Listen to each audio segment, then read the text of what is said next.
এই যে বন্ধুরা, শুনছো? নতুন নতুন রোমান্টিক ভালোবাসার গল্প পেতে ও শুনতে চাইলে আমাদের সাগর ডায়েরি 2 চ্যানেলটি সাবস্ক্রাইব করে বেল বাটনটি অন করে দিও। লাইক কমেন্ট করতে মোটেও ভুলবে না কিন্তু। আন্টি, তোমার বড় ছেলেটা সবসময় এমন ঝাড়ি মেরে কথা বলে কেন? মুরগির মাংস কষাতে কষাতে শেফা বেগম ওসিফার এহেন কথা শুনে ব্রু কুঁচকে তার দিকে চেয়ে বলে ওঠেন, কি রে, শিখন তোকে কিছু বলেছে? হঠাৎ এমন ভাবে খেপে গেলি কেন আমার বড় ছেলের উপর? অভিমানের সুরে ওসিফা বলে ওঠে, মা ছাদ থেকে শুকনো কাপড় তুলে আনতে বলেছিল কিছুক্ষণ আগে। ছাদে গিয়ে কাপড় তোলার সময় ভুলবশত টান লেগে শিখন ভাইয়ের লাল রঙের টি শার্টটা মেঝেতে পড়ে গিয়েছিল। আর আমাদের হট টেম্পারওয়ালা নেতা সাহেব তখন ভর দুপুরবেলা ছাদের মাঝখানে দাঁড়িয়ে ভিটামিন ডি খাচ্ছিলেন। যে দেখেছে যে তার টি শার্ট নিচে পড়ে গেছে, অমনি আমার উপর এমন ভাবে চেঁচিয়ে উঠেছিল যেন আমি ইচ্ছে করে ফেলেছি। তুমি বলো আন্টি, এখানে কি আমার কোনো দোষ আছে? না, অবশ্যই না। এই ছেলেকে নিয়ে যে আমি কোথায় যাব? একটা মানুষের এত রাগ বা কোথা থেকে আসে কে জানে।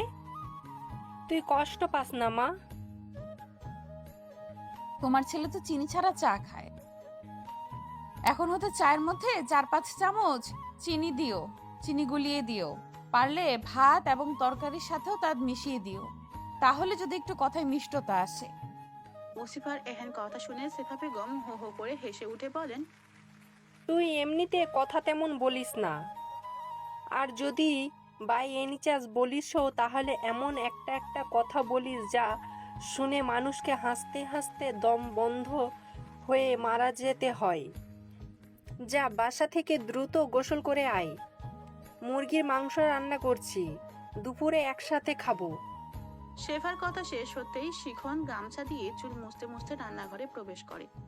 শিখনকে দেখে ওসিফা মুখ ঝামটি মেরে স্থান ত্যাগ করার জন্য উদ্যত হয়। ওসিফাকে রান্নাঘর হতে বের হয়ে যেতে দেখে শিখন তার উদ্দেশ্যে বলে ওঠে, দুপুরে আমাদের বাসাতেই খেয়ে যা খেপি। ওসিফা দরজার সামনে গিয়ে পেছন ফিরে আর চোখে শিখনের দিকে তাকিয়ে শেফা বেগমের উদ্দেশ্যে বলে ওঠে, আন্টি, তোমার বড় ছেলেকে মানা করে দিও আমাকে যেন খেপি বলে না ডাকে। আমার একটা সুন্দর নাম আছে, আর যদি তা উচ্চারণ করতে সমস্যা হয় তবে আমার সাথে একদম কোনো কথাই বলার দরকার নেই। আর তাকে এও বলে দিও আমার পেট ভরে গেছে। আর এক মুহূর্ত দাঁড়ায় না ওসিফা, দৌড়ে সিঁড়ি বেয়ে নেমে দোতলায় তাদের ফ্ল্যাটে চলে যায়। শিখন প্রশ্নসূচক দৃষ্টিতে তার মায়ের দিকে তাকিয়ে জিজ্ঞাসা করে ওঠে, খেপি এমন খেপে আছে কেন মা? কষানো মাংসে পানি দিয়ে ঢাকনা দিয়ে তা ঢেকে কণ্ঠে জোর এনে শেফা বেগম বলে ওঠেন, এমন ভাব করছিস যেন কিছুই বুঝিস না। মেয়েটার সাথে ছাদে বসে এমন ভাবে ঝাড়ি মেয়ে দিয়ে কথা বলছিলিস কেন? মেয়েটা অনেক কষ্ট পেয়েছে। মায়ের কথা শুনে কিছুক্ষণ চুপ করে থাকে শিখন। তারপর আচ্ছা, এই ব্যাপার তাহলে, দেখছি ব্যাপারটা। বলে মাথা দোলাতে দোলাতে নিজের রুমের দিকে পা বাড়ায়। কলিং বেল বেজে উঠতেই ছুটে এসে নীলুফা বেগম সদর দরজা খুলে দেন।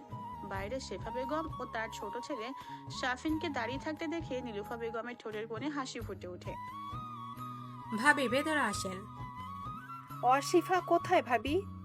একটু আগে গোসল করে বের হয়েছে, এখন মনে হয় পড়ার টেবিলে গিয়ে বসেছে। ভাবি, অশিফাকে নিয়ে যাচ্ছি। আজকে আমাদের সাথে দুপুরে খাবার খাবে ও। আচ্ছা ভাবি, কোনো সমস্যা নেই। শেফা বেগম আর এক মুহূর্ত দেরি না করে সোজা অশিফার রুমে গিয়ে তাকে টেনে নিয়ে 4 তলায় তাদের ফ্ল্যাটে চলে যান। ডাইনিং রুমে নিয়ে অশিফাকে একটা চেয়ারে বসিয়ে দেয় শেফা বেগম। অশিফার গালে হাত রেখে বলে ওঠেন, এই মেয়ে, তোর চোখ মুখ এমন ফোলা ফোলা কেন? কান্না করেছিস?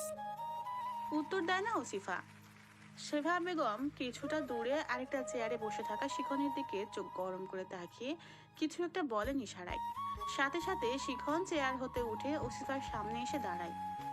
আর কোনোদিন ঝাড়ি দিয়ে কথা বলবো না আমি।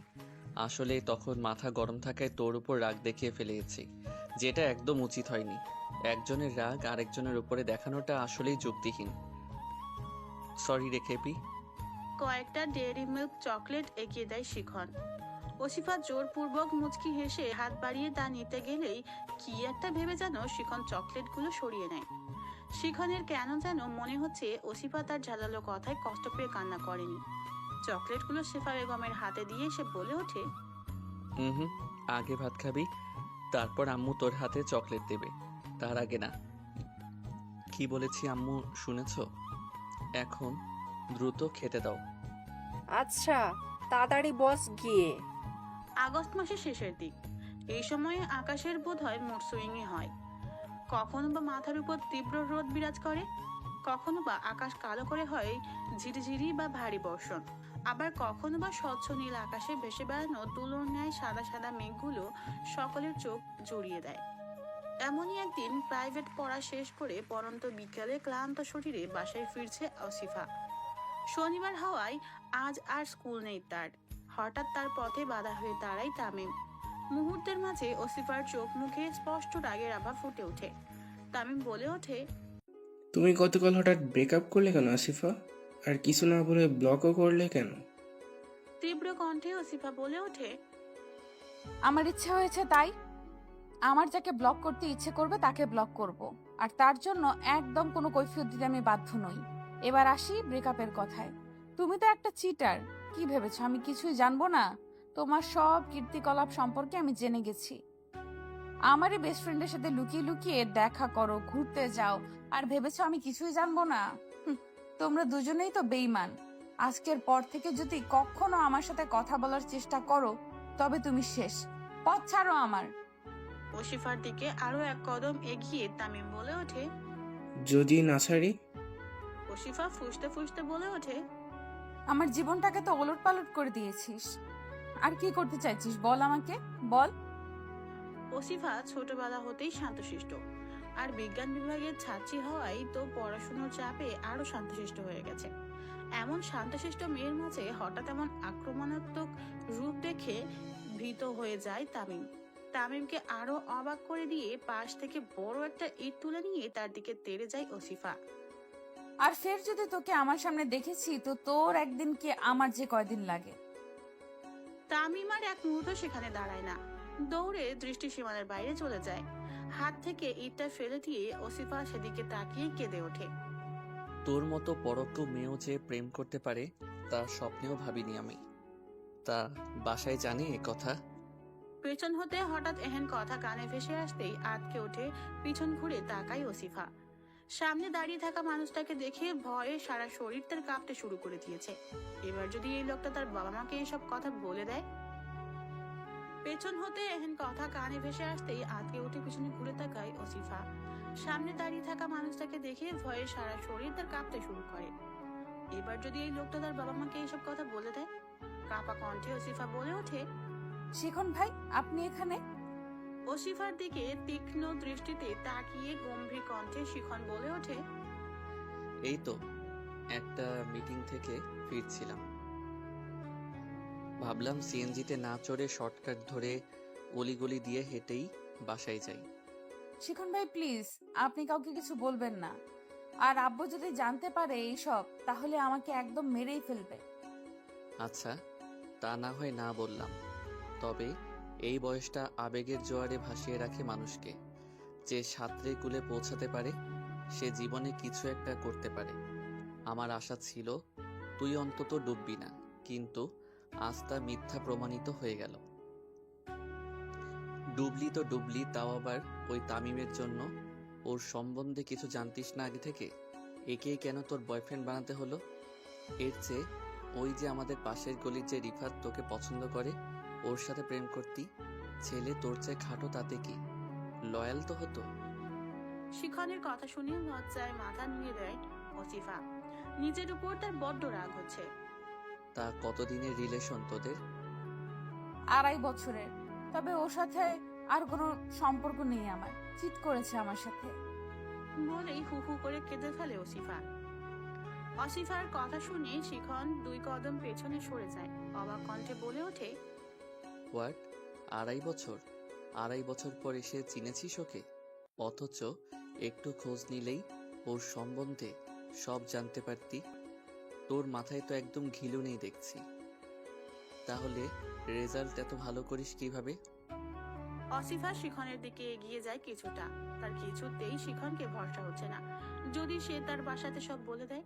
অনুরোধের সুরে শিখনের উদ্দেশ্যে বলে ওঠে, শিখন ভাই প্লিজ আব্বু আমাকে কিছু বলবেন না, নাহলে তারা কষ্ট পাবে অনেক। আচ্ছা বলবো না যা, তবে এই কথাটা আরও আগে ভাবা উচিত ছিল তোর। এখন বাসায় চল, সন্ধ্যা নেমে আসছে। আর যেতে যেতে বল আসলে কি হয়েছে ওর সাথে, আর একটু আগে ওভাবে ওকে ইট নিয়ে ধাওয়াও বা করলি কেন? বাসার দিকে অগ্রসর হতে হতে ওসিফা সবকিছু শিখনকে খুলে বলতে থাকে। বাসায় ফিরেই ওসিফা দেখে গ্রাম হতে তার দাদি এসেছে। ওসিফার খুশি আর দেখে কি, দৌড়ে গিয়ে দাদির গলা জড়িয়ে ধরতেই জুলেখা বেগম ঝাড়ি দিয়ে তার গলা হতে ওসিফার হাত সরিয়ে দেন। এই এই সর সর, আমারে ধরবি না একদম। আমার সাথে এত খাতির পাতাইয়া আসার কোনো দরকার নাই। আর তুই আইসস বাইরে থাইকা, গতরে ধুলাবালি নিয়া কোন আক্কেলে আমারে জড়াইয়া ধরছস তুই? লজ্জায় কান্না চলে আসে অসিফার। জুলেখা বেগম হাঁক ছেড়ে নীলুফা বেগমকে ডাকতেই রান্নাঘর হতে ছুটে আসেন তিনি। মুখমণ্ডলের রাগের আভা ফুটিয়ে তুলে জুলেখা বেগম বলে ওঠেন, মেজো বউ, তোমার কাজ বাজ তো একদম ভালা না। মাইয়া সন্ধ্যা মাথায় কইরা বাড়ি আসলো আর তুমি কিছুই কইলা না। আম্মা তো প্রাইভেট পড়তে যায়, তাই আস্তে আস্তে সন্ধ্যা হয়ে যায় আর কি। জুলেখা বেগমের মুখমণ্ডলে ফুটে ওঠে রাগের মাত্রা আরো বেড়ে যায়। ছ্যাদ করে উঠে বলেন, সন্ধ্যার সময় মাইয়া মানুষের আবার কিসের প্রাইভেট? কাল দিয়া কোনো প্রাইভেট নাই ওর।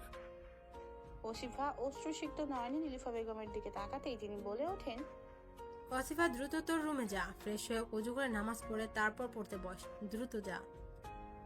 ওসিফা রুম হতে বের হয়ে যেতেই নীলুফা বেগম তার শাশুড়ির উদ্দেশ্যে বলে ওঠে, রাগ করবেন না মা, ওয়াসিফা আমাদের মেয়ে, তার ভালো মন্দ সম্বন্ধে বুঝি আমরা। আপনি অন্তত ওর বিষয়ে কিছু বলবেন না। আপনি ওর দাদি, তবে দাদি হিসেবে কখনো কোনো দায়িত্ব তো পালন করেননি। ওকে যখন প্রথম হসপিটাল থেকে বাসায় নিয়ে এসেছিলাম তখন ওকে শুয়ে দেখেছিলেন না আপনি, শুধুমাত্র মেয়ে বলে। চুলায় তরকারি দিয়ে এসেছি মা, আসছি। হন হন করে রুম হতে বেরিয়ে রান্নাঘরে চলে যান নীলুফা বেগম।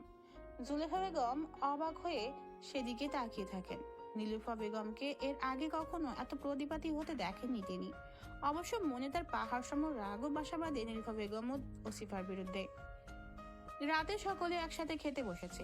রুই মাছের মাথার এক পাশ চিবোতে চিবোতে জুলেখা বেগম বলে তার মেজো ছেলে আসিফ খন্দকারের উদ্দেশ্যে বলে ওঠেন, দত্তক নেওয়া মাইয়ার প্রতি তোরা একটু বেশি আদর্শ হাক দেখাইয়া ফেলছস না বাবু?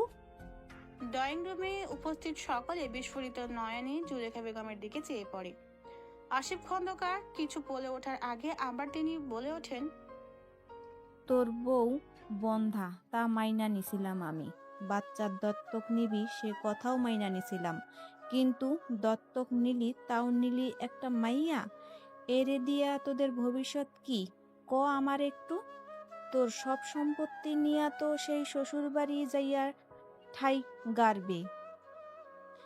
একখান ছেলে পেলে যদি দত্তক নিতি তাহলে জায়গার জিনিস জায়গায় থাকতো না। আর তোর বউ যে এই মাইয়ার খালি পালিত মা হয়েই যে তেজ দেখায় বাবা। হুঙ্কার দিয়ে উঠেন আসিফ খন্দকার। আম্মা, আসিফ অবাক দৃষ্টিতে তার বাবার দিকে তাকিয়ে বলে ওঠে, আমি তোমাদের দত্তক নেওয়া মেয়ে, আসল মেয়ে নই, তাই তো বাবা? কথাটা শেষ হতেই চোখ হতে নোনা জল গড়িয়ে পড়ে ওসিফার। সে তার বাবা মায়ের দত্তক নিয়ে আমি শুনে কষ্ট না পেলেও জুলেখা বেগমের বলা কথাগুলো তার বুকে তীরের মতো এসে বিঁধেছে। এক মুহূর্ত আর ডাইনিং রুমে থাকে না ওসিফা। ছুটে নিজের বেডরুমে প্রবেশ করে ছিটকিনি তুলে দেয় দরজার। পেছন হতে আসিফ খন্দকার ও নীলুফা বেগম বারবার ডাকলেও সে আর পিছনে ফিরে তাকায়নি। আম্মা, এটা বলা কি খুব দরকার ছিল? আজ পর্যন্ত ওকে আমরা বুঝতে দেইনি যে ও আমাদের দত্তক নেয়া মেয়ে, কিন্তু আপনি করলেনটা কি? আর ছেলে মেয়ে নিয়ে বৈষম্য করার অভ্যাস বোধহয় আপনার কোনোদিনই যাবেন না। আপনার সম্পত্তি নিয়ে খুব মাথা ব্যথা আম্মা, কিন্তু নিজের ছেলে যে কতটা সুখে আছে তার চোখে পড়লো না আপনার? বলেই হনহন করে ডাইনিং টেবিল হতে উঠে চলে যায় আসিফ খন্দকার। হঠাৎ আসিফ খন্দকারের নাম্বার হতে কল আসতেই চমকে ওঠে শিখন। আসিফ খন্দকার লোকটা তাকে ব্যক্তিগতভাবে তেমন একটা পছন্দ করে না। শুধুমাত্র সে রাজনীতি করে বলে। তাই এই মুহূর্তে তার নাম্বার হতে কল আসাটা আসলেই শিখনকে খুব ভাবে অবাক করেছে। কল রিসিভ করতেই অপর পাশ হতে আসিফ খন্দকার অসহায় কণ্ঠে বলে ওঠেন, হ্যালো শিখন, তুমি একটু দ্রুত ভাই ভাবিকে নিয়ে আমাদের ফ্ল্যাটে আসো বাবা। অসিফা সেন্সলেস হয়ে গেছে, কিছুতেই জ্ঞান ফিরছেন না। অ্যাম্বুলেন্স কল করেছি, তোমরা একটু দ্রুত আসো। আমরা এক্ষুনি আসছি আঙ্কেল। বলেই কল কেটে দেয় শিখন। এমন অপ্রত্যাশিত খবরে যেন তার শরীর শীতল হয়ে গেছে। ছুটে এসে তার বাবা মায়ের রুমে চলে যায়। তামিমের মতো একটা চরিত্রহীন ছেলের জন্য তুই কষ্ট পাচ্ছিস খেপি? কোন পর্যায়ে দুশ্চিন্তা করলে, ভয়ের সৃষ্টি হলে, আর কষ্ট বুকে জমিয়ে রাখলে প্যানিক অ্যাটাক এসে যায় বলতো? তুই কি কিছু দেখে ভয় পেয়েছিস? শিখনের প্রশ্নের কোনো জবাব দেয় না অসিফা। নিষ্পলকভাবে সিলিং এর দিকে তাকিয়ে আছে সে। অসিফার জ্ঞান ফিরেছে আরো 1 ঘন্টা আগে। ঘড়িতে এখন রাত 3:20। একটু আগেও কেবিনে তার বাবা মা সহ সকলেই উপস্থিত ছিল। শিখন জোর করে তাদেরকে খাবার খেতে পাঠিয়ে দিয়েছে। আসিফাকে নীরব থাকতে দেখে কিঞ্চিত রাগ এসে ভর করে শিখনের মনে। রাগ নিয়ন্ত্রণের জন্য দ্রুত কেবিনের বাইরে চলে যায় সে। শিখন কেবিন হতে বের হয়ে যেতেই টুপ করে 1 ফোঁটা যেন জল গড়িয়ে পড়ে অসিফার চোখ হতে। অসিফা কিভাবে তাকে বুঝায়, শুধু প্রেমিকের ভালোবাসা পাওয়ার দিক থেকেই সে দুর্ভাগিনী নয়। বাবা আর মা বাদে যে তার আর কিছুই নেই আপন বলতে। যাদের এতদিন আপনজন ভেবে এসেছে তারা কেউ তার আপনজন নয়, আর না তাকে ভালোবাসে। এতদিন পরে এসে তাকে কিভাবে পরিবার হতে সরিয়ে দিবে সেই নীল নকশা আঁকছে তার দাদি ও প্রিয় বড় চাচা চাচি। রাতে খাবার টেবিল হতে উঠে যাওয়ার পর আসিফ খন্দকার ও নীলিফা বেগম অনেক ডাকাডাকি করার পরেও আসিফা দরজা খুলছিল না। সকলে ঘুমিয়ে যাওয়ার পরে খাবার পানি আনতে বের হয়েছিল অসিফা। দাদির রুমের পাশ হতে যাওয়ার সময় নিজ কানে সে দাদি আর বড় চাচার ফোন আলাপ শুনে ফেলেছিল। তারপর আর নিজেকে ঠিক রাখতে পারেনি আসিফা। ছুটে পুনরায় নিজের রুমে চলে গিয়েছিল, কিন্তু তখন আর দরজা লাগিয়ে দেওয়ার মতো শক্তিটুকুও ছিল না তার শরীরে। ভয়, দুশ্চিন্তা আর পাহাড় সম কষ্ট একত্রিত হয়ে প্যানিক অ্যাটাক এসে গিয়েছিল আসিফার, যার দরুন তীব্র শ্বাসকষ্ট ও মাথা ব্যথায় নিজেকে আর নিয়ন্ত্রণ করতে না পেরে সেন্সলেস হয়ে পড়ে গিয়েছিল। আর হাতের গ্লাসটা মেঝেতে পড়ে তীব্র শব্দ করে ভেঙে চূর্ণ বিচূর্ণ হয়ে গিয়েছিল, যার শব্দ শুনেই আসিফ খন্দকার ও নীলিফা বেগম হন্তদন্ত হয়ে ছুটে এসেছিলেন ওসিফার রুমে। সকাল হতেই ওসিফাকে হসপিটাল হতে বাসায় নিয়ে আসা হয়। খবর পেয়ে আশেপাশের সকল প্রতিবেশীরা ছুটে এসেছে ওসিফাকে দেখতে। বাসা খালি হতেই আসিফ খন্দকার ও নীলিমা বেগম ওসিফার রুমে যান। আসিফ খন্দকার খাটে মেয়ের পাশে বসে মাথায় হাত বুলিয়ে দিতে থাকেন। আমরা আসলে কখনোই চাইনি এই দত্তক নেওয়ার ব্যাপারটা শুনে তুমি কষ্ট পাও বা পদে পদে নিজেকে একা ভাবো। এই জন্যই মূলত এই 16 বছরে তোমাকে আমরা জানতেই দেইনি ব্যাপারটা। তুমি যে আমাদের দত্তক নেওয়া মেয়ে, আমাদের কখনো তা স্মরণই আসেনি। দাদির কথা শুনে কষ্ট পেও না, জানোই তো উনি কেমন। আমরা তোমাকে অসম্ভব ভালোবাসি, আর আমরাই তোমার বাবা মা। আজকে থেকে ভুলে যাও তুমি আমাদের দত্তক নেয়া মেয়ে। আগে যেমন ছিলে তেমনই হয়ে যাও। তোমাকে সুস্থ না দেখলে আমরা ভালো থাকি না মা। ওসিফা অপলক দৃষ্টিতে তার বাবার দিকে তাকিয়ে থাকে। মুখে যেন কিছু বলার শক্তিই পাচ্ছে না সে। এত ভাগ্যবতী সে। নীলুফা বেগম আড়ালে ওনার আঁচল দিয়ে চোখের পানি মুছে নেন। আমি তোমাদের অনেক ভালোবাসি আব্বু আম্মু। বলতে বলতে কেঁদে ফেলে ওসিফা। আসিফ খন্দকার তার বৃদ্ধা আঙুল দিয়ে ওসিফার চোখের পানি মুছে দিয়ে বলে ওঠেন, আমাদের যদি ভালো রাখতে চাও তবে এই চোখে কোনোদিন পানি আসতে দিও না। ওসিফা শোয়া অবস্থাতেই ঘাড় কাত করে হ্যাসূচক ইঙ্গিত দেয়। বিকাল 5:33। ওসিফা সোফায় বসে বসে টিভিতে মুভি দেখছে। হঠাৎ কলিং বেল বেজে উঠতেই রান্নাঘর হতে নীলিফা বেগম গলা চেঁচিয়ে বলে ওঠেন। অসিফা, দরজাটা খুলে দে তো, মনে হয় শেফা ভাবি এসেছে। হাসি হাসি মুখে দৌড়ে গিয়ে দরজা খুলে দেয়।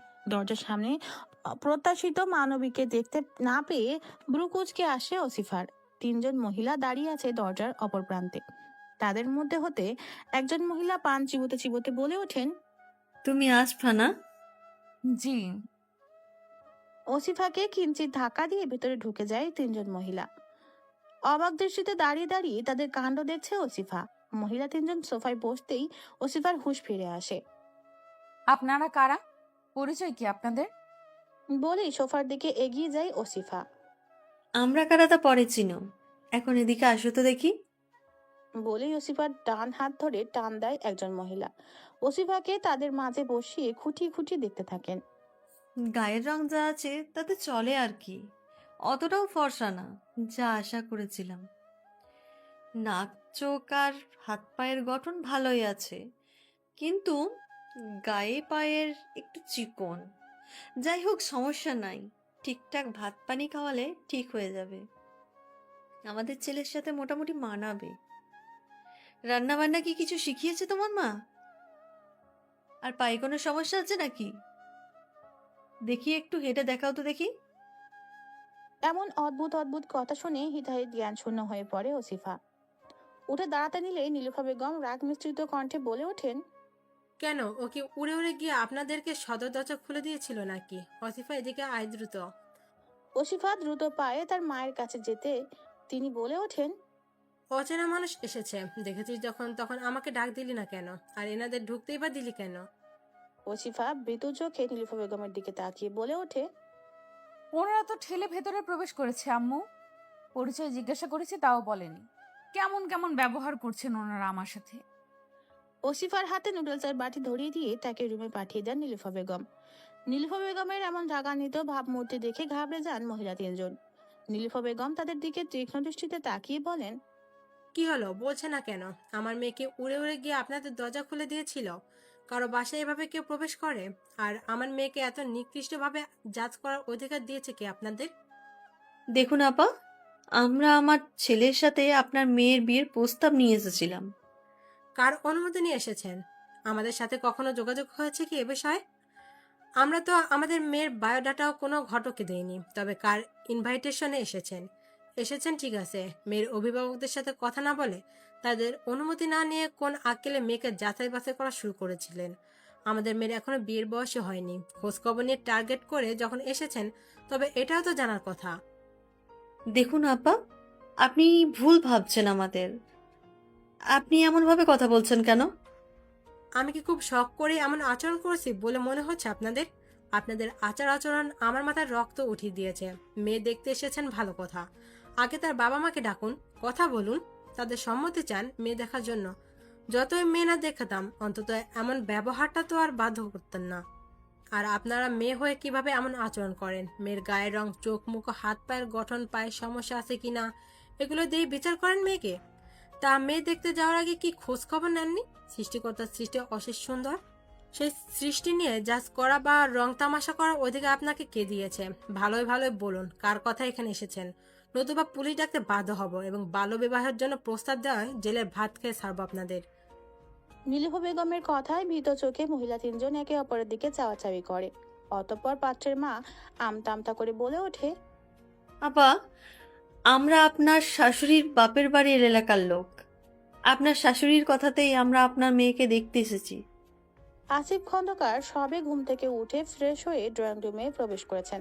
ইতোমধ্যে এমন কথোপকথন শুনে তিনি গর্জে ওঠেন, আম্মা, আম্মা, দ্রুত ড্রয়িং রুমে আসেন তো। কি হয়েছে, এমন ডাকতেছিস কেন?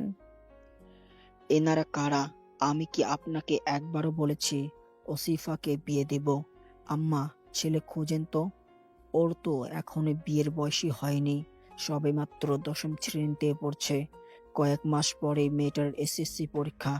আপনার কাজ বাজের জন্য মেয়েটা কষ্ট পাচ্ছে, রেজাল্টও খারাপ হয়ে যেতে পারে আপনার জন্য। আর আপনারা তিনজন প্লিজ আজ আসতে পারেন। মহিলা তিনজন বাসা হতে বের হয়ে যেতেই আসিফ খন্দকার পুনরায় বলে ওঠেন, আপনার জন্য মেয়েটাকে গতকাল মাঝরাতে হসপিটালে নিতে হয়েছে। কেন আপনি ওকে সহ্য করতে পারেন না? কেন একটু দাদির আদরের ভাগও পায় না? আপনাকে তো ও অসম্ভব ভালোবাসে, তবে সে কেন আপনার থেকে এক ফোঁটা ভালোবাসা পায় না আম্মা?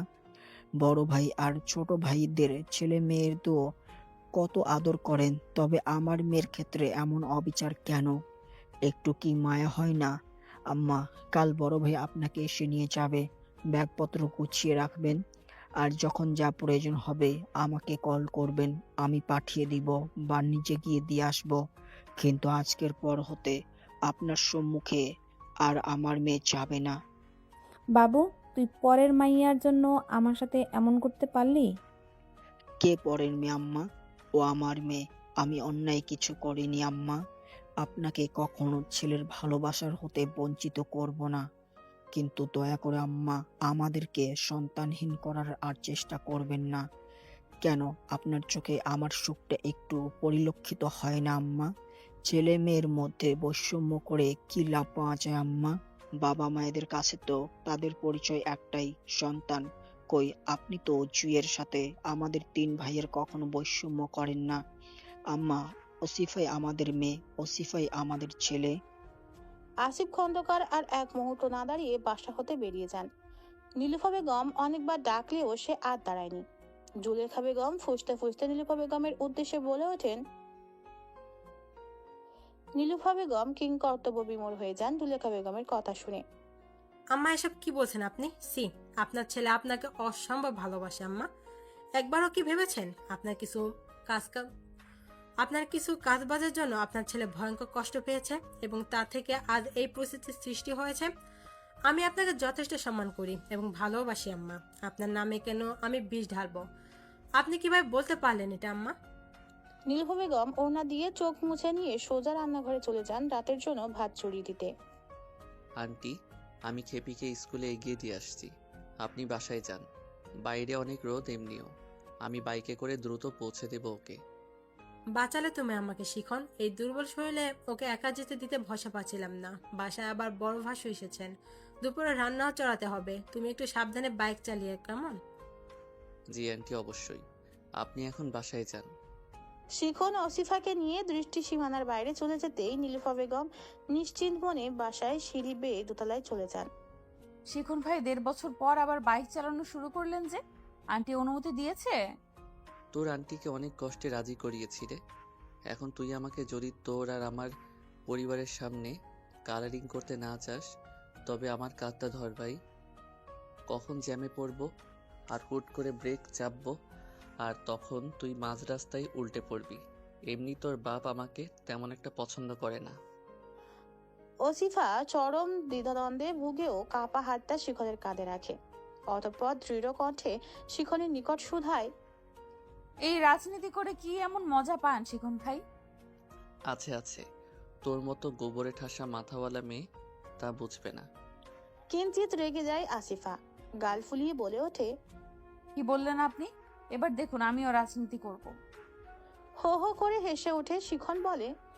শুধুমাত্র আমার উপর প্রতিশোধ নেওয়ার জন্য তুই তোর ডাক্তার হওয়ার স্বপ্ন বাদ দিয়ে রাজনীতিবিদ হবি এখন খেপি?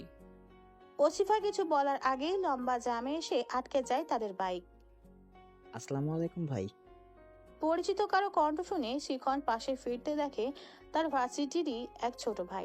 মুখে কিঞ্চিত হাসি ফুটিয়ে শিখন বলে ওঠে। ওয়ালাইকুম আসসালাম, কেমন আছো হৃদয়? এই তো ভাইয়া, ভালোই আছে। পেছনে কে? আমাদের ভাবি নাকি? এহেন কথা শুনে শিখন বিস্ফোরিত নয়নে ওসিফার দিকে তাকাতেই ওসিফা একটা চোখ টিপ্পনি দিয়ে বিড়বিড়িয়ে বলে ওঠে। হ্যাঁ, আমি আপনাদের ভাবি ভাইয়া, শিখন খানের একমাত্র গার্লফ্রেন্ড। শিখন যেন কথা বলার ভাষাই খুঁজে পাচ্ছে না। কি কেমন দিলাম নেতা সাহেব? শিখন যেন কথা বলার ভাষাই খুঁজে পাচ্ছে না। অবাকের শীর্ষে পৌঁছে হা হয়ে পেছন ফিরে আসিফার দিকে তাকিয়ে থাকে সে। ভাবিকে নিয়ে আমাদের বাসায় গিয়ে বেরিয়ে আসবেন ভাই, আম্মু অনেক খুশি হবে। শিখন অবাক চোখে হৃদয়ের দিকে কিছুক্ষণ তাকিয়ে থেকে যেই কিছু বলতে যাবে অমনি জ্যাম ছেড়ে দিতে হৃদয় বাইক স্টার্ট দিয়ে মুহূর্তের মাঝে দৃষ্টি ছাড়িয়ে বহু দূর চলে যায়। শিখন হা হয়ে এক ধ্যানে সেদিকে তাকিয়ে থাকে। ওসিফা শিখনের ঘাট ধরে ঝাঁকি দিয়ে বলে ওঠে। শিখন ভাই দাঁড়িয়ে আছেন কেন? আমার লেট হচ্ছে তো, লেট হয়ে যাচ্ছে তো। একটু আগে কি বললি তুই? কই কে বললাম আমি? তুই আমার গার্লফ্রেন্ড কবে থেকে হলি? শিখনের কথায় শব্দ করে হেসে উঠে ওসিফা বলে। আপনি আমাকে একটু আগে অপমান করলেন না, তার জন্য ছোট্ট করে একটু প্রতিশোধ নিলাম আর কি। নিন এখন ঠেলা সামলান কিছুদিন, আর দ্রুত চলুন এখন। আমাকে নিশ্চিত আজকে মিস দাঁড় করিয়ে রাখবে ক্লাসের বাইরে। তোকে তো আমি আজকে সন্ধ্যায় দেখছি, স্কুল থেকে আয় আজকে তুই। বলেই বাইক স্টার্ট দেয় শিখন। কি রে বেটা, জীবনেও প্রেম করবি না বলতে শেষ পর্যন্ত একটা স্কুলে পড়া বাচ্চা মেয়ের সাথে প্রেম করা শুরু করেছিস?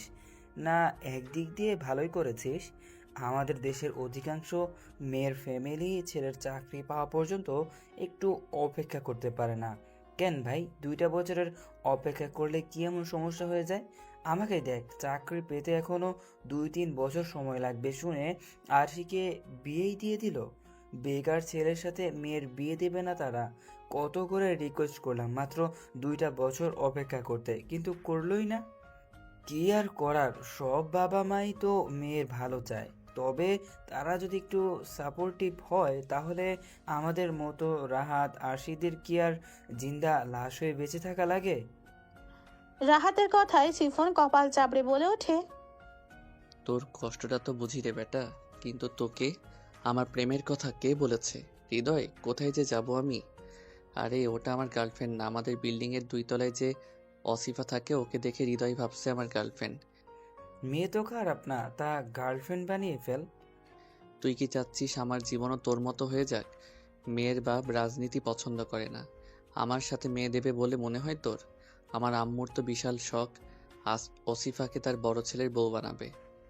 তাহলে আর চিন্তা কিসের, লেগে পড় বেটা, মেয়ের বাপকে আমরা সামলাবো।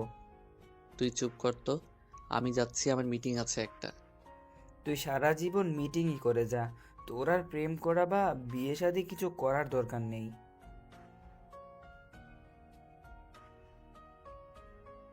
কলিং বেল বেজে উঠতেই শিখন উঠে গিয়ে সদর দরজা খুলে দেয়। বাহিরে ওসিফাকে দাঁড়িয়ে থাকতে দেখে শিখন গলা উঁচু করে বলে ওঠে, আম্মু, তোমার হবু বড় বৌমা এসেছে। ওসিফা শিখনের এহেন কথা শুনে বিস্ফোরিত নয়নে তার দিকে চেয়ে বলে ওঠে, শিখন ভাই কি সব বলছেন? কেন? তুই তো সকালে বললি তুই আমার একমাত্র গার্লফ্রেন্ড, তো সেই হিসেবে আমার হবু বউ এবং আম্মুর হবু বড় বৌমা। আরে আমি তো প্রতিশোধ নেওয়ার জন্য বলেছি, সত্যি সত্যি বলেছি নাকি? আপনি প্লিজ চুপ থাকুন। কিন্তু আমি তো সত্যি হিসেবে নিয়েছি। ভেতরে এসো আমার একমাত্র গার্লফ্রেন্ড, আম্মু তোমার জন্য ভেতরে অপেক্ষা করছে। বলে ওসিফার হাত টেনে নিয়ে সোজা ডাইনিং রুমে চলে যায় শিখন। লজ্জায় ওসিফা মাথা নুয়ে হাঁটতে আরম্ভ করে। আম্মু দেখো, এসেছে তোমার হবু বড় বৌমা। শিখনের কথায় এক গল হেসে শিমু বেগম বলে ওঠেন, হ্যাঁ, এখন আমার বৌমাকে আমার কাছে দিয়ে তুই যা, গিয়ে তোর কপালে আবার একটু মলম লাগা। শিবু বেগমের কথায় অনুসরণ করে শিখনের কপালের দিকে তাকিয়ে চমকে ওঠে ওসিফা। আন্টি, তোমার বড় ছেলের কপালে কি হয়েছে? আজকে কি আবার বাইক অ্যাক্সিডেন্ট করেছে নাকি? তুই অভিশাপ দিয়েছিস তাই অ্যাক্সিডেন্ট করেছি, বুঝেছিস তাহলে তুই কত বড় শাকচুন্নি। বাবু, মেয়েটার সাথে ফাজলামি করিস না তো, এমনি অসুস্থ, তোকে যা বলেছিস তাই কর। তুই তো জানিসই মা, তোর এই নেতা সাহেব সারাদিন বাইরে বাইরে ঘুরে বেড়ায়, আজকে নাকি কাদের সাথে তুমুল ভাব বাঁধিয়েছে, এই যে দুপুরে কপাল ফাটিয়ে বাসায় ফিরেছে। আমাকে টেনশন দিয়ে দিয়ে এই ছেলে মারবে। বাদিয়েছি কোথায় আম্মু? ভার্সিটিতে স্টুডেন্টদের মধ্যে মারামারি লেগেছিল, আর আমি কি ভার্সিটির ভিপি হয়ে তা বসে বসে দেখতে পারি? ঝামেলা থামাতে গিয়েই তো ভিড়ের মধ্যে কে যেন কপালে হঠাৎ একটা ইটের টুকরো মেরে দিয়েছিল। আন্টি, তোমার ছেলেকে বিদেশে পাঠিয়ে দাও তো, অন্তত তোমার টেনশন তো কমবে। তোর বাপকে বল তোকে আর সাথে 40 লাখ টাকা দিতে, তাহলে আমি কালকে চলে যাই পারলে। আন্টি, শিমু বেগম হাসতে হাসতে বলে ওঠেন, শিখন, তুই তো রুমে যা তো, মেয়েটাকে আর জ্বালাস না। অসিফা, এখানে এসে বস। ভাবি বলল তুই নাকি কিছু খাচ্ছিস না, বিরিয়ানি রান্না করেছি তোর জন্য, নে খেয়ে নে। মা, কম কম দিও, না হলে ফুলে ওই বিরিয়ানির আলুর মতোই হয়ে যাবে। শিখন ভাই। শিখন হাসতে হাসতে নিজের রুমে চলে যায়। কেটে গেছে কয়েকদিন। একদিন সন্ধ্যাবেলায় নীলুফা বেগম আসিফাকে নিয়ে হাজির হন শিখনদের বাসায়। এর মাঝে শিখনও মাত্র ফিরেছে বাসায়। ওসিফাকে কাঁদতে দেখে শিখন বিচলিত হয়ে এগিয়ে এসে বলে ওঠে, কি হয়েছে আন্টি? ওসিফা কাঁদছে কেন? মনমরা হয়ে নীলুফা বেগম বলে ওঠেন, এলাকার কোনো ছেলেরা নাকি ওর চুলে চুইংগাম লাগিয়ে দিয়েছে। দেখো বাবা, কোমর অবধি চুলগুলোর কি অবস্থা করে দিয়েছে। ওর আব্বু যদি শোনে এই কথা তবে যে কি কাণ্ড বেঁধে যাবে। কারা করেছে এসব খেপি? ওসিফা টলমলে চোখে শিখনের দিকে চেয়ে বলে ওঠে।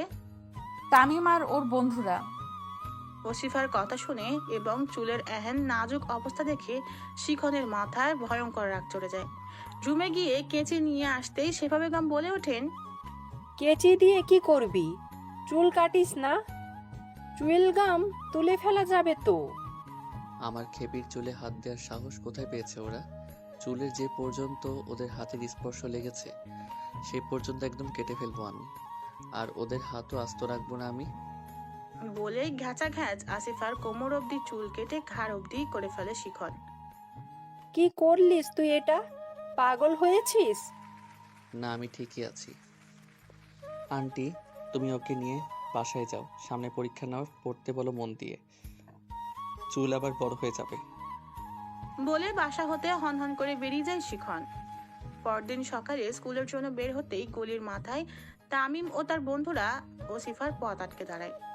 ওসিফা তার চুলের দিকে একবার তাকিয়ে রাগে দুঃখে ঠকঠক করে কাঁপতে আরম্ভ করে। যেই কিছু বলতে নেবে অমনি তাকে অবাক করে দিয়ে তামিম বলে ওঠে। ভাবি, আমাদের ক্ষমা করে দিবেন, আর কোনোদিন এমন ভুল হবে না। আপনি যদি আমাদের ক্ষমা না করেন তবে যে ভাই আমাদের একদম মেরে ফেলবে। তামিমের হাতের দিকে তাকাতেই আটকে উঠে ওসিফা। আপনাদের হাতের এই অবস্থা কে করেছে? ভাবি, দরকারের বাইরে ভাই আপনার সাথে কথা বলতে মানা করেছে। আপনি প্লিজ আমাদের ক্ষমা করে দেন। আমাকে ভাবি ডাকছেন কেন? আপনাদের ভাই বাকে? তামিম বাম হাত দিয়ে ইশারা করতেই ওসিফা পেছনে তাকিয়ে দেখে শিখন ওয়ালের সাথে হেলান দিয়ে দাঁড়িয়ে আছে। ওসিফা হা হয়ে সেদিকেই তাকিয়ে থাকে। তামিম করুণ সুরে বলে ওঠে। ভাবি, আমাদের ক্ষমা করেছেন তো? হুম। ওসিফা ঘোরের মাঝেই বলে ওঠে। তামিম ও তার বন্ধুরা এক মুহূর্ত না দাঁড়িয়ে ছুটে পালিয়ে যায়। ওসিফা বিস্ফোরিত চোখে শিখনের দিকে এগিয়ে যেতেই শিখন মৃদু হেসে বলে ওঠে। আমার একমাত্র গার্লফ্রেন্ডের কি স্কুলের জন্য দেরি হয়ে যাচ্ছে না? শিখনের এহেন কথায় ভাবাচাকা খেয়ে যায় ওসিফা। আমি আপনার গার্লফ্রেন্ড কবে হলাম? হবে না। আপনি সব সময় আমার সাথে এমন করেন শিখন ভাই। ওদের মেরেছেন কেন? আমার একমাত্র গার্লফ্রেন্ডের চুলে ওরা টাচ করেছিল, তাই ওদের হাতই ভেঙে দিয়েছি। আপনি দিনকে দিন কেমন যেন হয়ে যাচ্ছেন শিখন ভাই। কেমন হচ্ছি? বুঝেছি, পজিটিভ হয়ে যাচ্ছি, তাই তো? পজিটিভ তো আগেও ছিলাম, কিন্তু তা দেখানোর মতো সাহসটা ছিল না। এখন হুট করেই সাহস বেড়ে গেছে কিভাবে যেন। আপনি নির্ঘাত পাগল হয়ে গেছেন। আমাকে থ্যাঙ্কস দাও বাচ্চা, তোমার এক্সকে দিয়েই তোমায় ভাবি ডাকিয়েছি। ভবিষ্যতে তোমার আশেপাশে আসারও সাহস পাবে না। শিখনের সমগ্র আচরণটাই যেন মাথার উপর দিয়ে যাচ্ছে ওসিফার। বাচ্চা বলে সম্বোধন করায় ওসিফার রেগে মেগে বলে ওঠে। ক্লাস 10-এ পড়া একটা মেয়েকে কি আপনার বাচ্চা মেয়ে মনে হয় শিখন ভাই? তোমার স্কুলের জন্য দেরি হয়ে যাচ্ছে বাচ্চা। বলেই ওসিফার ঘাড়ে থাকা ব্যাগের মাথা উঁচু করে নিয়ে আশিফাকে ঠেলে সামনের দিকে নিয়ে যেতে থাকে শিখন। সেদিন রাতে কি হয়েছিল?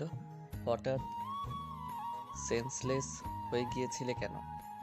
কথাটি ওসিফার পাশে হাঁটতে হাঁটতে বলে ওঠে শিখন। প্রথমে আমাকে তুমি বলা বন্ধ করুন, তারপর বলবো। আমার গার্লফ্রেন্ডকে আমি যা ইচ্ছা বলে সম্বোধন করব, তাতে তোর কি রে? আপনি নিজেও পাগল হয়েছেন আর এখন আমাকেও তা বানানোর জন্য উঠে পড়ে লেগেছেন। আহা, পাগলের গার্লফ্রেন্ডকে তো পাগলি হতে হবেই। একদম খাপে খাপে ময়নার বাপ। শিখন ভাই, আচ্ছা আচ্ছা, আর বলছি না কিছু। এখন বল কি হয়েছিল সেদিন। একটা লম্বা নিঃশ্বাস টেনে নিয়ে ওসিফা বলতে আরম্ভ করে। আমার জন্মের সময়ই নাকি আমার মা মারা গিয়েছিল, আর মা নাকি সিঙ্গেল মাদার ছিল। আম্মুরও কোনো বাচ্চা হচ্ছিল না। আমাকে দেখে আম্মু আব্বুর অনেক মায়া হয়েছিল এবং তারপরেই তারা আমাকে অ্যাডপ্ট করে ডাক্তারদের সাথে কথাবার্তা বলে। আমি যে আব্বু আম্মুর পালিত মেয়ে তাই 16 বছরেও আমাকে তারা জানায়নি, কখনো আসলে বুঝতেই দেয়নি। কিন্তু আমার দাদি আমাকে ছোটবেলা থেকেই পছন্দ করে না।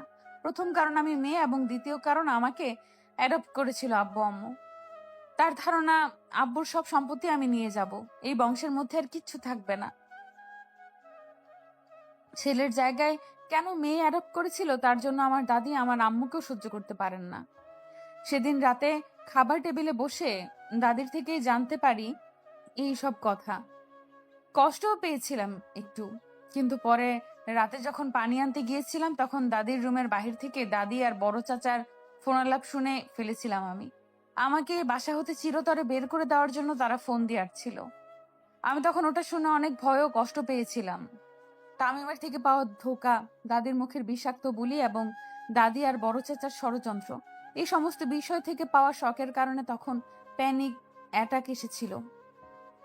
ওসিফার কথা শেষ হতেই শিখন তার মুখের দিকে তাকিয়ে চমকে ওঠে। ওসিফার চোখ হতে পানি গড়িয়ে পড়ছে দেখে শিখন ব্যস্ত হয়ে পড়ে। পকেট থেকে টিস্যু বের করে নিজ হাতে ওসিফার চোখ মুছে দিতে দিতে বলে ওঠে, কান্না করিস না। কিসের জন্য কান্না করবি তুই? তোর আব্বু আম্মু তো পাশে আছে সব সময়। আর যে যাই বলুক আর করুক, তারা তো তোকে আগলে রাখছে সবকিছু থেকে। তবে আর কি চাই তোর? তামিমের কথা মাথা থেকে ঝেড়ে ফেল। তোর প্রেমিক পুরুষের জায়গা কেন অন্য পুরুষ দখল করে রাখবে, যার আসলে তোর প্রেমিক হওয়ার মতো বিন্দুমাত্র কোনো যোগ্যতাই নেই? ওটা একমাত্র আমার জায়গা।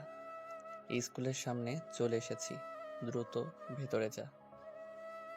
শিখনের বলা শেষ কথাগুলো শুনে বিস্ময়ে কিংকর্তব্য বিমূঢ় হয়ে যায় ওসিফা।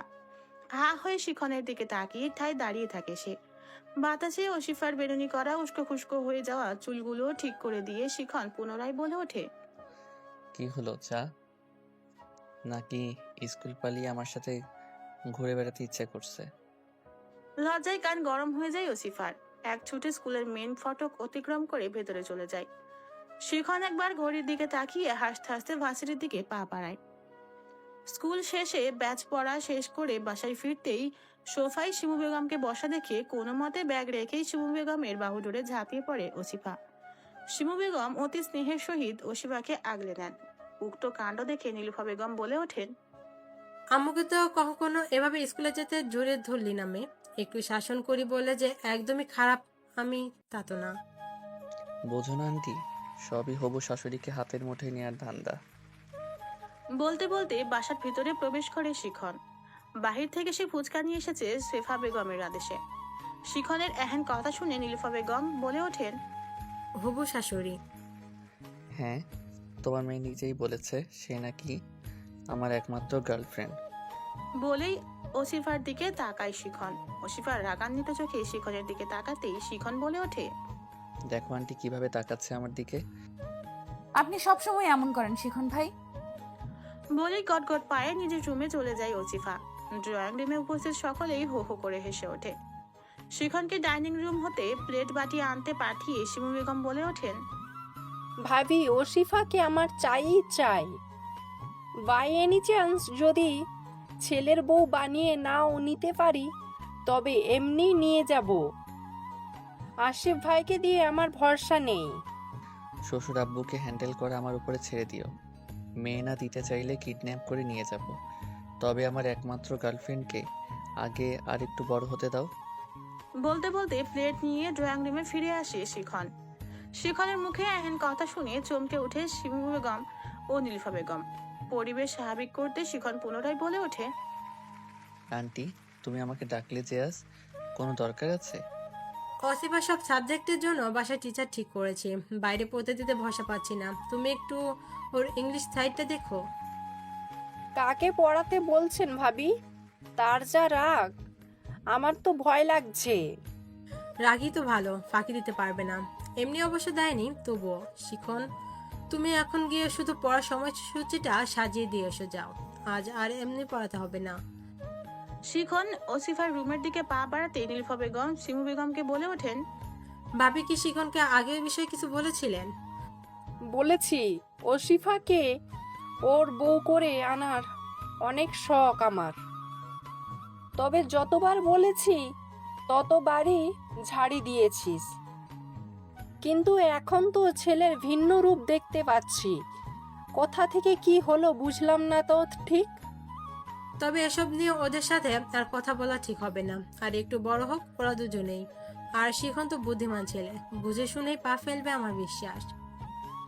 পর্দা সরিয়ে রুমের দরজার সামনে এসে দাঁড়াতেই কোথা থেকে বেশ খানিকটা এয়ার ফ্রেশনার এসে চোখে মুখে লেগে যায় শিখনের।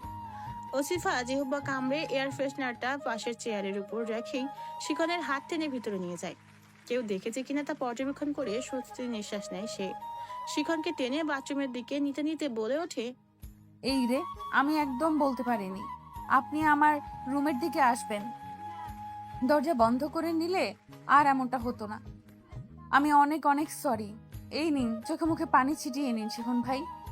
শিখন দ্রুত গতিতে চোখের কয়েকবার পানির ছিটা দিয়ে শান্ত হয়ে দাঁড়িয়ে বলে ওঠে। গামছা বা টিস্যু দে।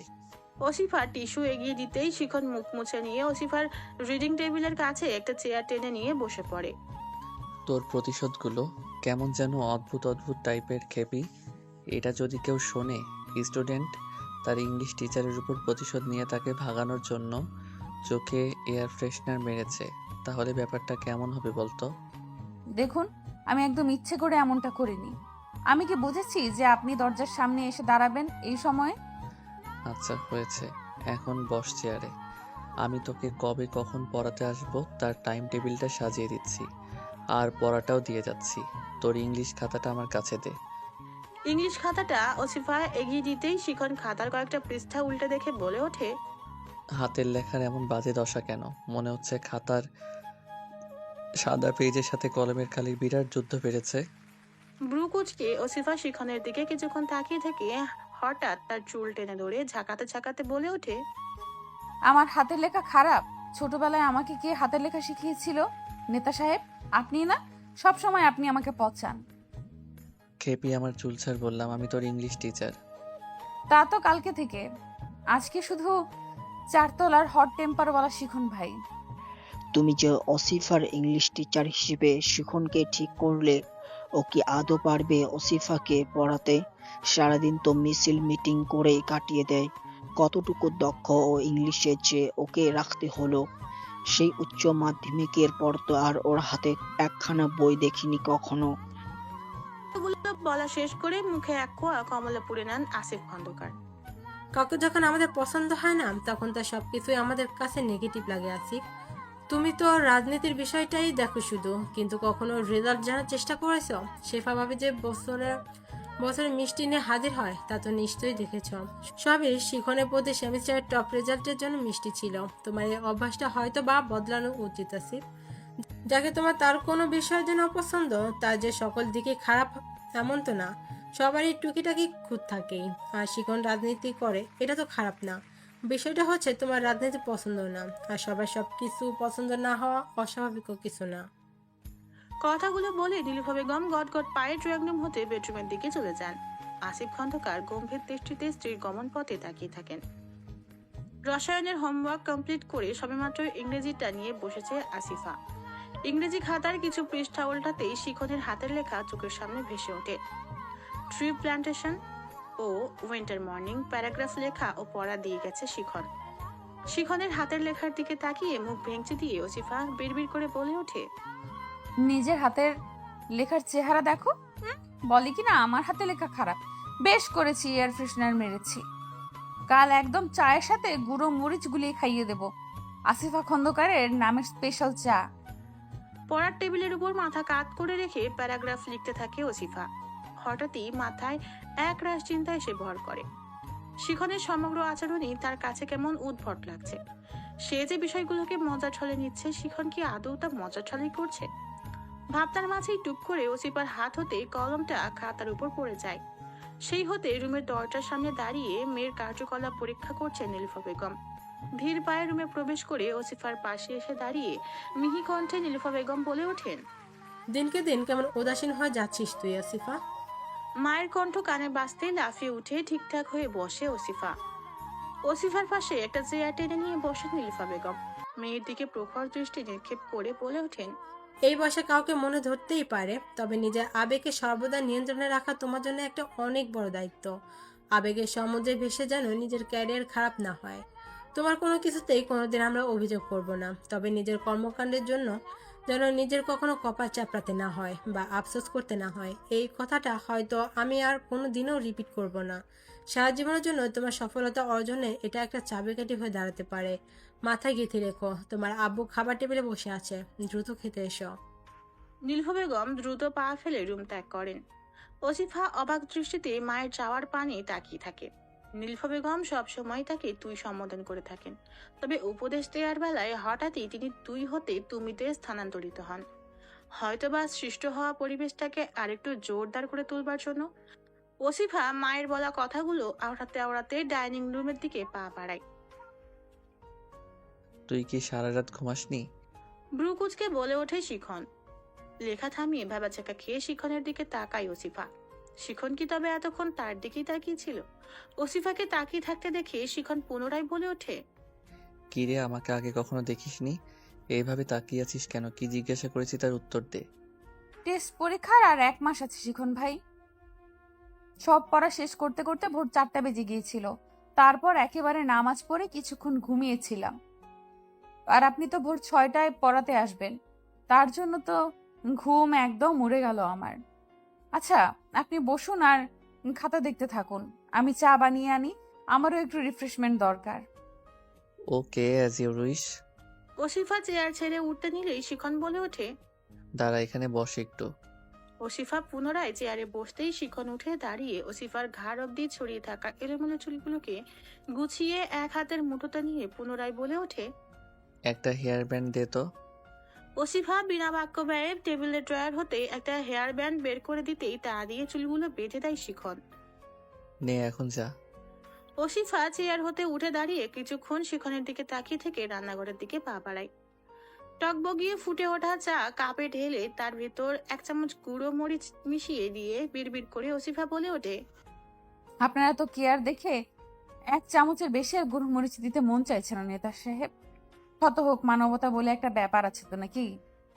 চাই গুঁড়ো মরিচ মেশানো শেষ হলে দ্রুত পড়তে চলুন, আবার আমার ক্লাস আছে 9টায়। উক্ত কথা কানে বাজতেই ওসিফা পেছনে ঘুরে দেখে শিখন দরজার সাথে হেলান দিয়ে দাঁড়িয়ে আছে। শিখনকে দেখেই ওসিফার হাত হতে গুঁড়ো মরিচের চামচটা টিপ করে ফ্লোরে পড়ে যায়। আপনি এখানে কি করছেন শিখন ভাই? তোর থেকে চা বানানো শিখতে এসেছিলাম, কিন্তু এসে তো দেখি আমার একমাত্র গার্লফ্রেন্ড আমাকে বাথরুমের বাসিন্দা বানানোর ষড়যন্ত্র করছে। আম্মুকে বলবেন না প্লিজ শিখন ভাই, এই কান ধরেছি, আর কোনোদিন প্রতিশোধ নিতে চাইবো না আপনার থেকে। শিখন ওসিফার পাশে গিয়ে দাঁড়িয়ে চায়ের কাপটা হাতে তুলে নিয়ে ওসিফার কানের কাছে মুখ নিয়ে বিড়বিড়িয়ে বলে ওঠে, তুমি নিজ হাতে তোমার নেতা সাহেবকে বিষ পান করতে চাইলেও তোমার নেতা সাহেব তার সাদরে পান করে নিবে প্রিয় তন্দ্রহরণী। চায়ের কাপে চুমুক দিতে দিতে ওসিফার বেডরুমের দিকে পা বাড়ায় শিখন। নীলুফা বেগমকে বেডরুম হতে বের হতে দেখে শিখন বলে ওঠে, আন্টি, তোমার মেয়ের হাতে জাদু আছে। কি চা বানিয়ে খাওয়ালো, সারা জীবন মনে থাকবে। পেছনে পেছনে দৌড়ে আসা ওসিফার দিকে এক পলক তাকায় শিখন। সাথে সাথে ওসিফা মাথা নুয়ে নেয়। শিখনের পেছন পেছনই সে রুমে প্রবেশ করে। শিখন চেয়ারে গিয়ে বসতেই ওসিফা টেবিলের ড্রয়ার হতে কিছু চকলেট বের করে শিখনের দিকে এগিয়ে দিয়ে বলে ওঠে, প্লিজ চাটা আর খাবেন না শিখন ভাই, আই এম সো সরি, আর কোনোদিন এমন হবে না। শিখনের চোখ বেয়ে পানি পড়তে দেখেই ওসিফার চোখ ছলছল করে ওঠে। ব্যস্ত ভঙ্গিতে এক হাতে চায়ের কাপটা কেড়ে নিয়ে অন্য হাত দিয়ে একটা টিস্যু শিখনের দিকে এগিয়ে দিয়ে বলে ওঠে, আমি আসলে মাঝে মাঝে নিজের অজান্তেই ছেলে মানুষই করে ফেলি শিখন ভাই, চোখটা মুছে নিন প্লিজ।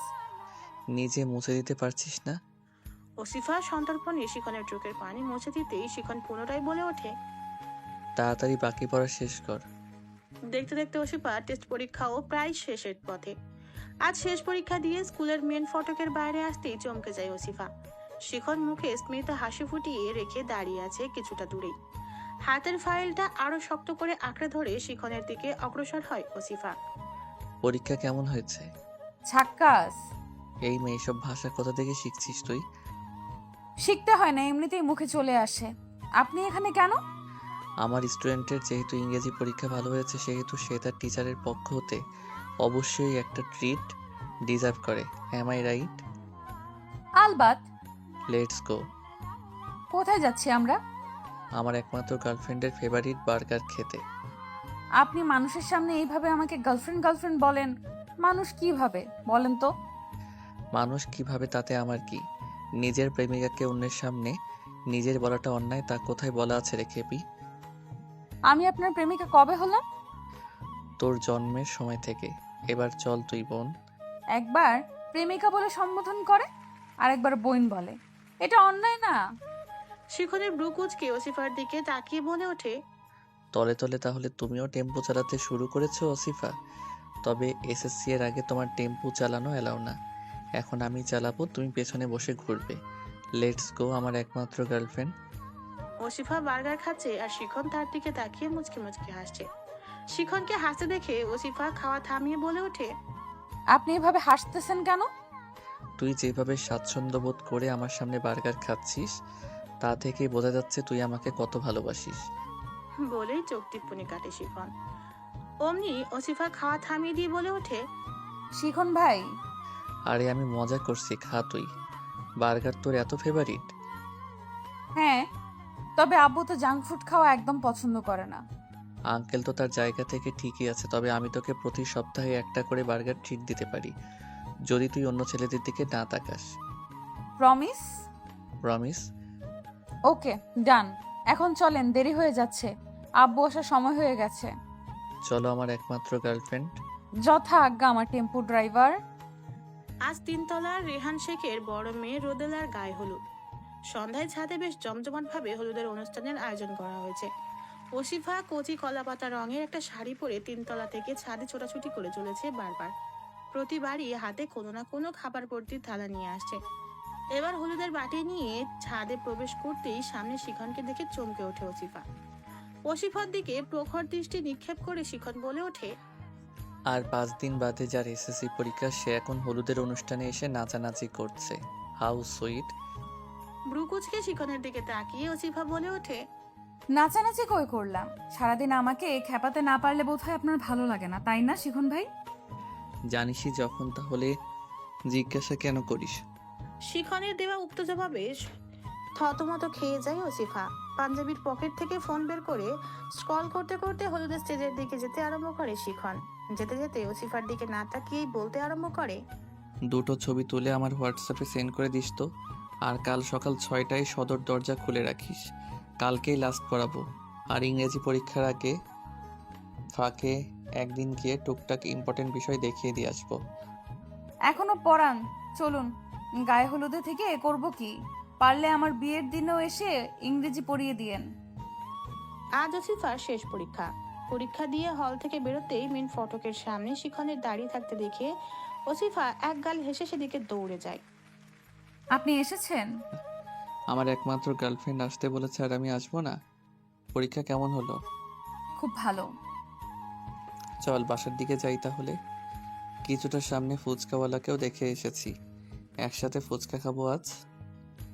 বলে সেদিকে হাঁটতে আরম্ভ করতেই ওসিফা হঠাৎ শিখনের হাত ধরে টেনে নিয়ে বিপরীত পথে হাঁটা শুরু করে।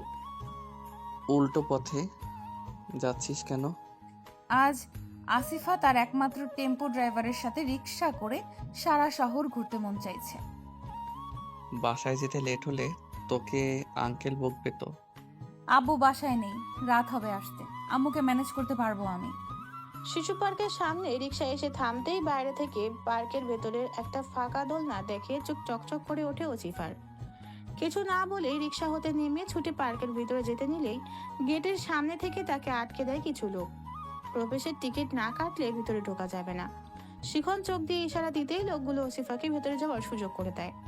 ওসিফা একবার শিখনের দিকে তাকিয়ে স্মিত হেসে দৌড়ে ভিতরে গিয়ে ফাঁকা দোলনাটা দখল করে নেয়। শিখন টিকিট কেটে ভিতরে ঢুকে ওসিফার দিকে এগিয়ে গিয়ে দাঁড়ায়। ওসিফাকে ঝড়ের গতিতে দোল খেতে দেখে শিখন মুচকি হেসে ওঠে। এই মুহূর্তে তার পুরনো দিনের কথাগুলো খুব মনে পড়ছে। খুব ছোটবেলা হতেই তারা একই বিল্ডিং এ থাকছে। ছোটবেলাতে প্রতি শুক্রবার সেফা বেগম ও নীলফা বেগম ওসিফাকে নিয়ে এই পার্কেই আসতেন। শিখনও ছুটির দিন হওয়ায় প্রায়ই তাদের সাথে আসতে বাধ্য হতো। যদিও ছোটবেলা হতেই তার শিশু পার্কের প্রতি তেমন একটা ঝোঁক ছিল না, ওসিফার বরাবরই ছোটবেলা থেকে দোলনার প্রতি প্রবল ঝোঁক। ফ্রক পরিহিতা ও ঘাড় অব্দি চুলগুলো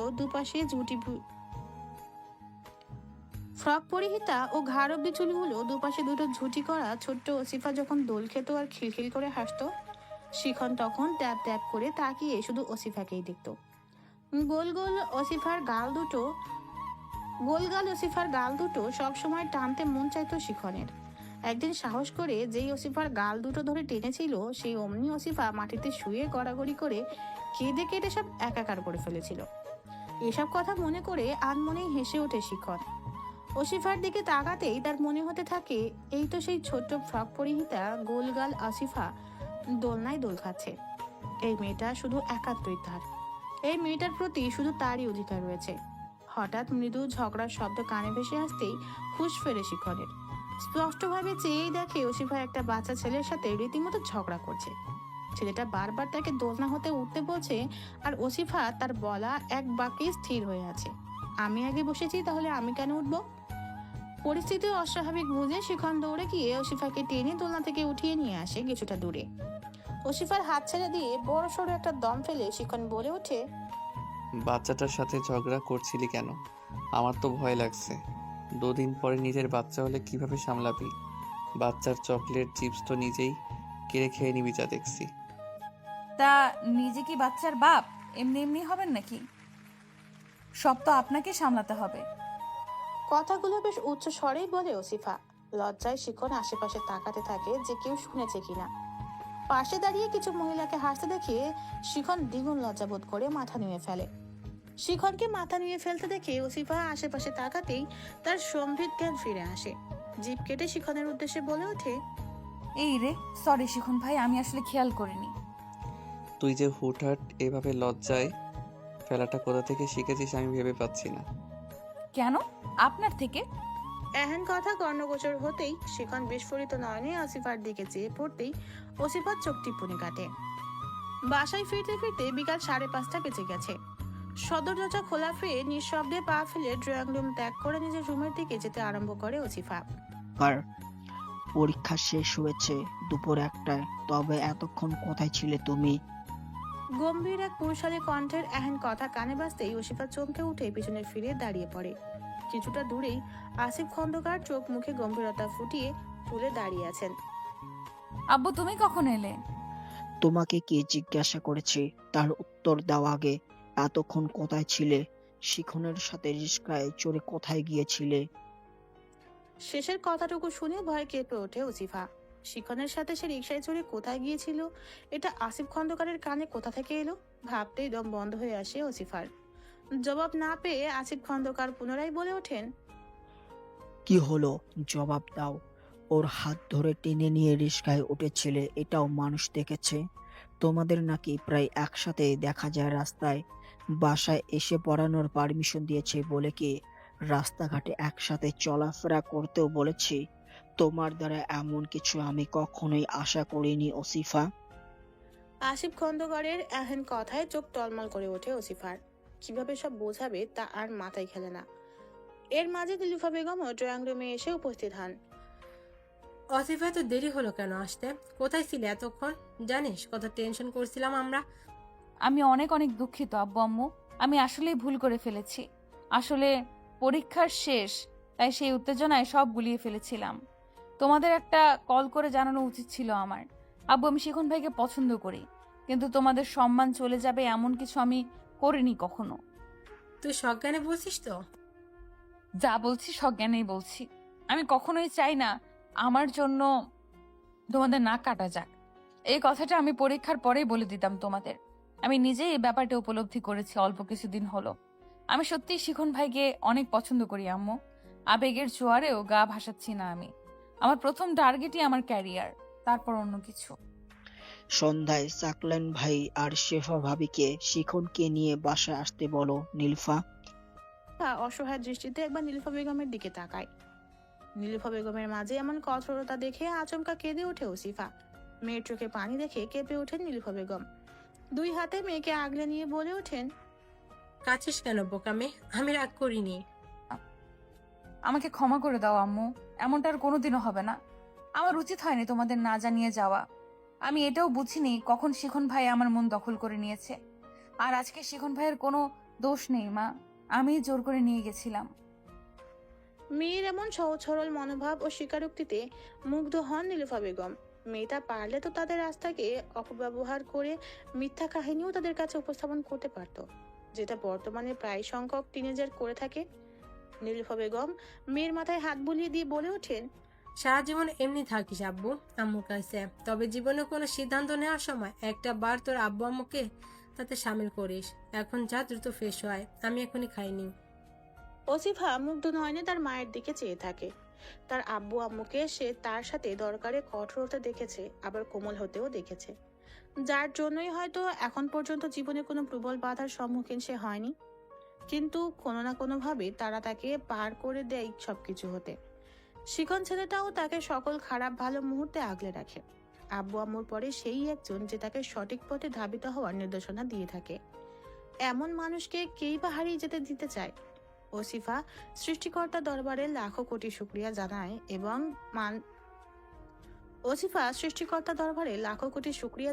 এমন মানুষগুলোকে তার জীবনে পাঠানোর জন্য। ওসিফাকে তুমি পছন্দ করো, কি হলো তোর দাও? জি আঙ্কেল, আমি অসিফাকে পছন্দ করি এবং ওকেই বিয়ে করতে চাই। ওসিফা না হয় ছোট, তাই যা করেছে তা মানা চায়, তবে শিখন বড় হয়ে কিভাবে কাণ্ড জ্ঞানহীন হলো আমি বুঝতে পারছি না আসলেই। আমরা অনেক অনেক দুঃখিত আসিফ ভাই। আন্টি শিখন ভাইয়ের দোষ নেই কোনো। আমি তাকে জোর করে নিয়ে গিয়েছিলাম। উনি অনেকবার আমাকে রিমাইন্ডার দিয়েছিলেন বাসায় ফেরার জন্য, কিন্তু আমি শুনিনি। প্লিজ ওনাকে দোষ দেবেন না, ওনার কোনো দোষ নেই। বোকা মেয়ে, কাঁদছিস কেন? তুমি যেহেতু ওসিফার হতে বেশ বড়, তাহলে তোমার এটাও তো বোঝার কথা। এই বয়সটাতে মানুষ আবেগে ভাসতে থাকে। একবার নিজেকে নিয়ন্ত্রণ করতে না পারলে মানুষ ধ্বংস পড়ে। তোমার অন্তত নিজের ফিলিংস শেয়ারের ক্ষেত্রে সচেতন হওয়া উচিত ছিল। আঙ্কেল, আমার কর্মকাণ্ডের জন্য আমি অত্যন্ত দুঃখিত। আশা রাখছি পুনরায় এমন ভুল হবে না আমার দ্বারা। অসিফাকে আমি আমার জীবন সঙ্গিনী করতে চাই, তবে তাও মেডিকেলে অ্যাডমিশন নেবার পর। আমি আমার মেয়েকে কোনো অনিশ্চয়তার ঠেলে দিতে চাই না। তোমার নিজের জীবনেরই নেই কোনো নিশ্চয়তা। তুমি আমার মেয়েকে কিভাবে আগলে রাখবে? ভাই ভাবি, আপনারা প্লিজ ওকে বোঝান একটু। আমার একটাই মেয়ে ওসিফা। প্রতিটা বাবা মাই তার সন্তানের ভালো চায়, আমিও মানি তা আঙ্কেল। আর মেয়েদের নিয়ে তাদের বাবারা যে একটু বেশি কেয়ারফুল তাও জানি। একজন বাবা কখনই তার মেয়েকে অনিশ্চয়তার মাঝে ঠেলে দিতে চান না। তবে আমাকে দেখে নিশ্চয়ই দায়িত্বহীন মানুষ মনে হয় না। সাহস করে দায়িত্ব যখন নিতে চাইছি, তবে অবশ্যই নিজের জীবন দিয়ে হলেও আমার অমূল্য রত্নকে আমি আগলে রাখবো। প্লিজ একবার আমার উপর ভরসা রাখুন আঙ্কেল। আমার রাজনীতির জন্য অন্তত ওর ওপর কখনো কোনো ইফেক্ট পড়বে না। আপনার মেয়ে আপনার কাছে এসে সবসময় জোর গলায় বলতে পারবে সে সুখে আছে। আসিফ খন্দকার এক পলক নীলুফা বেগমের দিকে তাকাতেই তিনি বলে ওঠেন, আল্লাহর উপর ভরসা রেখে ছেলেটার হাতে মেয়েকে তুলে দিলেই দেখ। আমার কলিজার টুকরোকে তোমার হাতে তুলে দিলাম। আমার আস্থার মান রাখবে আশা করছি। আমার সেই কবে থেকে শখ এই পুতুলটাকে আমাদের ঘরে নিয়ে সাজিয়ে রাখবো। ভাই, একটাবার ভরসা করেই দেখুন। শেফা বেগমও বলে ওঠেন। বেশ কিছুক্ষণ নিশ্চুপ থাকেন আসিফ খন্দকার। অতঃপর মেয়ের দিকে তাকিয়ে তাকে নিজের এক বাহুতে আগলে নিয়ে বলে ওঠেন, 4 বছর পর